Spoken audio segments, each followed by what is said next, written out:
Defense Minister Rajnath Singh landed in Washington, D.C. on Sunday for a 5-day visit to the United States to participate in the 4th India-US 2+2 Ministerial Dialogue. U.S. Secretary of State Antony Blinken and Defense Secretary Lloyd Austin host Mr. Jaishankar and Mr Singh for ministerial meeting.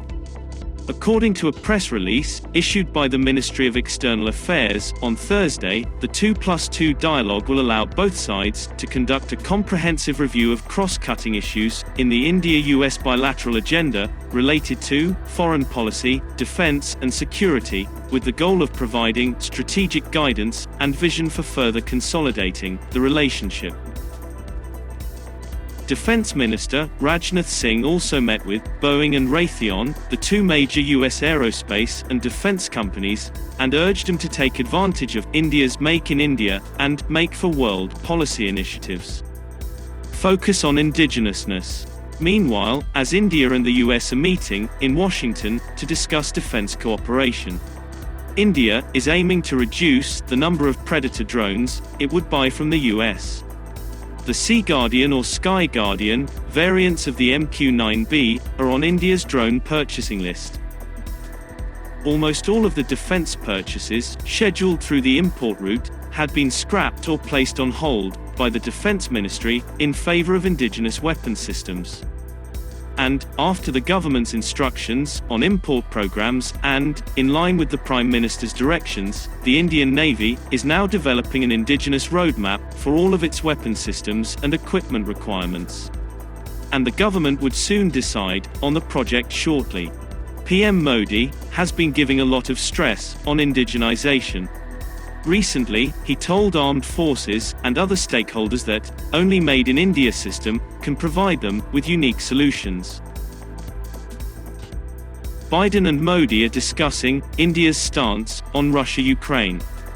Ahead of the 2+2 talks, Prime Minister Narendra Modi will meet with US President Joe Biden virtually today to discuss India's position on Russia-Ukraine. The two leaders are scheduled to speak today. Joe Biden, the US president, is attempting to figure out why Indian Prime Minister Narendra Modi is refusing to join in cutting Russia off from the rest of the world. Biden and Modi last met virtually during a Quad summit. The White House stated at a virtual conference that we will continue our close talks on the repercussions of Russia's barbaric assault against Ukraine and reducing its destabilizing impact on global food supply and commodity markets. The US has not been pleased with India's seemingly neutral stance on Russia's military actions in Ukraine, but earned praise from Russian Foreign Minister Sergei Lavrov. While India has officially called for de-escalation and urged both sides to pursue diplomacy, it has routinely refrained from voting on the Russia-Ukraine issue at several UN platforms. Most recently, India was among the 58 countries to abstain from a vote to remove Russia from the UN Human Rights Council. The motion, which was initiated by the United States, was passed on April 8. India also abstained on March 23 from voting on a resolution proposed by Russia at the UN Security Council. More crucial are India's missile deals with Russia, which the US has long opposed. However, the US has refrained from imposing sanctions on India for its defense purchase, noting to the country's importance as a counterbalance to China.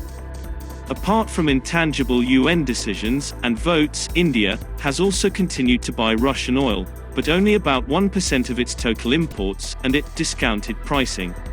And several European countries, such as Germany, have continued to buy Russian oil, despite public pressure to end these contracts. The countries import 10 to 15 times the amount of oil.